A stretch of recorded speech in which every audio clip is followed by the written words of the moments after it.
Are you looking for a running shoe for a reasonable price without sacrificing the performance and of course trendy?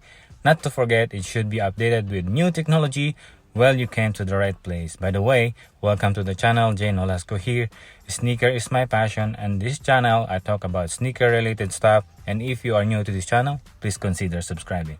In this video, I will share to you what are the best running shoes you can find in Nike factory store for the month of March 2020. Before we dive into the video, you need to know the most of these running shoes that you may see are widely available in stock at most Nike factory store, Nike outlet store, and various colorway.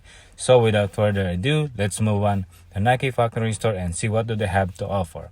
So we got the Nike Epic React 1. The Nike Epic React 1 is a lightweight all-around daily training shoe that can take a very workout control at it, from a long runs to speed workout on the track with form-fitting Flyknit upper that seems to conform to the foot after several runs. The Epic React is designed to last more than the conventional 500 miles, counting incredibly durable Epic React foam. So how do those Epic React foam feel underfoot?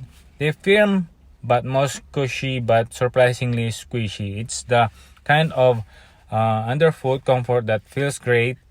All faces and traditional from heel to toe feels very smooth.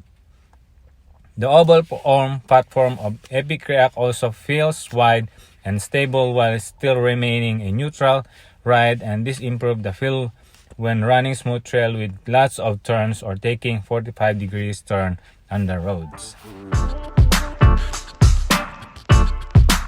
The Nike Zoom Pegasus Turbo is actually a combination of some of the various previous Nike running shoes models. It had elements from the Pegasus 35, the React, and from the Vaporfly 4%. There has a lot of hype around this shoe, as is often the case with running shoes Nike launches. I was just really curious to find out this could live up to the hype or not. Nike promises 85% energy return, their highest yet, and therefore making it a fast shoe. It's also very light shoe. It only weighs 238 grams. The Nike Joyride Run Flyknit. Like the cushioning impact of the TPE foam beads, this Flyknit upper provides a secure and breathable fit. Feels very lightweight when worn. This shoe is most shock-absorbent Nike running shoe have had. I like the fact that the Nike Joyride Run Flyknit has a good-looking, aesthetic, sleek colorway and functionality. The Nike Joyride Run foam beads. Nike markets the shoe recovery as running shoe. A running shoe that makes running feels easy and which you can use on the day where your legs and feet are sore and you just need to go on a relaxed jog or recovery.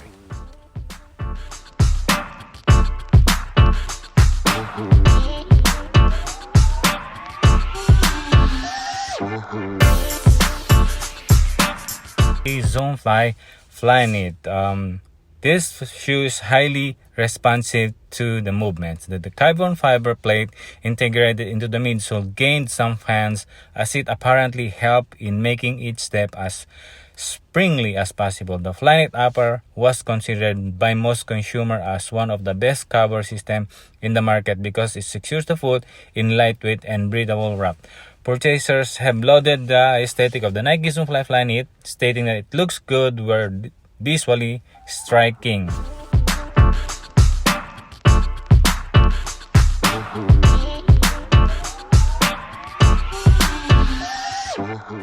Looking for a high-performance running shoe that are so stylish you'll want to wear them 24/7, you are lucky. The Epic React 2 is Nike's newest addition to the fans' favorite Epic React family, and it doesn't disappoint. The Epic React Flyknit 2 is lightweight, breathable, and seriously comfy running shoe with sleek design. If you are a neutral runner, you're going to want a pair of this design to keep you gripped to the road with a clear rubber of the forefoot and heel. These shoes are a great option for short run, long run, and even a tempo run. All performance on the styles you ever wanted packed into good-looking, breathable, light, and ultra-cushioned shoe. Need I say more fun new flashy look colorway to refresh your routine, tons of React cushion for snappy and responsive feel.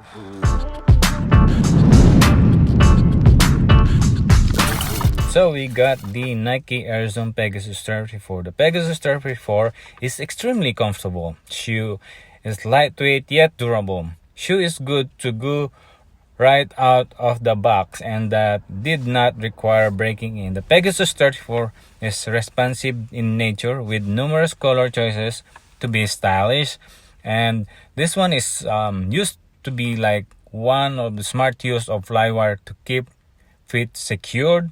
Great rubber coverage on the outsole, which looks relatively durable construction. The outsole design picks up small rocks, though some might find soles to feel stiffer than previous version. Bottom line, the 34th iteration of Nike Zoom Pegasus has kept most of the features of the previous version, only updating the features of the upper like its predecessors. The Pegasus 34 has a level of durability and comfort that provides an incredible support and allows great foot control. This version still employs the signature cushions of Pegasus line, which is great for the road running. It's improved flexibility and breathability. The Pegasus 34 is designed to impress neutral runners undertaking tough roads. Moving on with the Nike Freerun 2018 Shield. Nike Freerun 2018 Shield has a very good looking design, very comfortable. The upper is very efficient in keeping the foot dry and warm. A few runners admire the tangle tightened lace of the Freerun 2018 Shield. This one is true to size, and the Nike Freerun 2018 Shield as versatile running shoe. They wear the shoe on a casual or walking activities.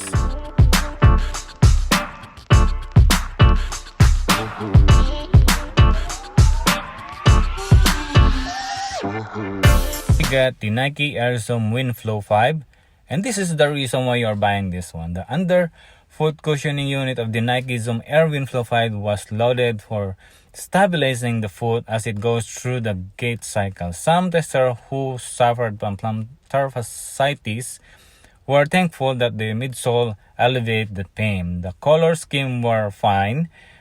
It is true to size, and the toe box was roomy enough to accommodate two splay. We got the Nike Labsim Fly SP, and this one is a mini wall weight of the Nike Labsim Fly SP, made it fantastic to wear during the race day, and the shoe to perform excellently on short and slow runs. The lunar long midsole was very responsive. The various technologies in the shoe were all groundbreaking. The translucent upper was lighter than the FlyKnit material, and the Zoom Fly SP was one of the most comfortable shoes.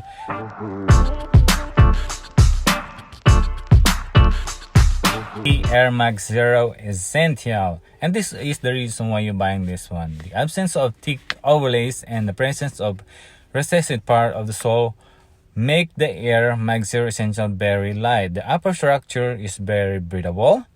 It's very stylish pair of sneaker, and it comes with interesting lace tips. The Nike Air Max Zero Essential can be paired with different types of clothing. The color choices are outstanding.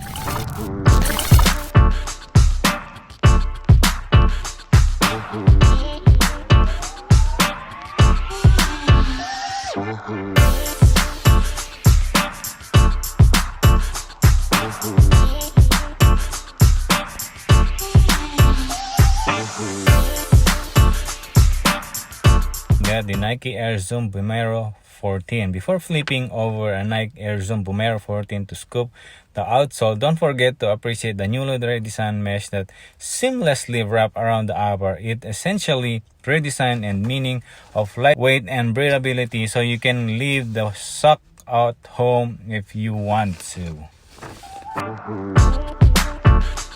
Next one, we got the Nike Pegasus 35 Shield. This one is really nice, good looking running shoe. We got the Pegasus 35 Shield men's running shoe, gets remixed to conquer wet, dark roads, and water repellent upper helps keep your fit dry, reflective elements combined with an outsole that gives optimal grip on wet surface, letting you run in confidence despite the weather.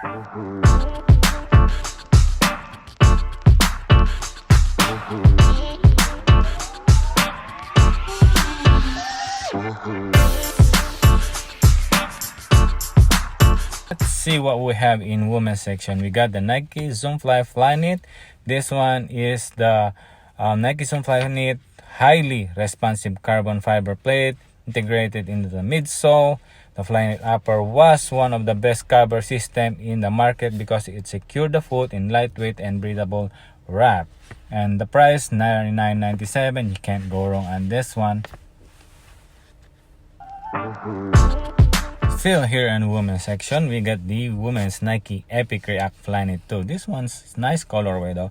Take your true running performance to the next level with the NIKE Women's EPIC REACT FLYKNIT 2 running shoes. A minimal yet supportive design and NIKE React technology giving the added softness make this a great soft option for your running needs. Moving on with the Nike Zoom Pegasus 36 Trail Cortex. I like the color on this one. This really bright with some kind of Cortex technology makes it more water repellent during trail run, and it's very lightweight and looks lot of threads and also lots of cushioning on this one. Really like the color though, really nice.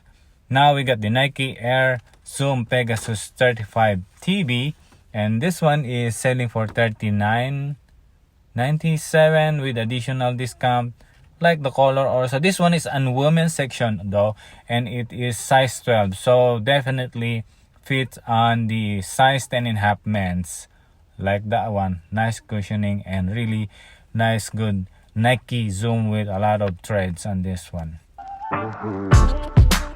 And lastly, we got the Nike Epic React Infinity Run. This one is really brand new on the market today, and it is really good looking running shoes. And that will be all on this video, the best running shoes that you can find in Nike factory store. I'll see you in the next one. Peace.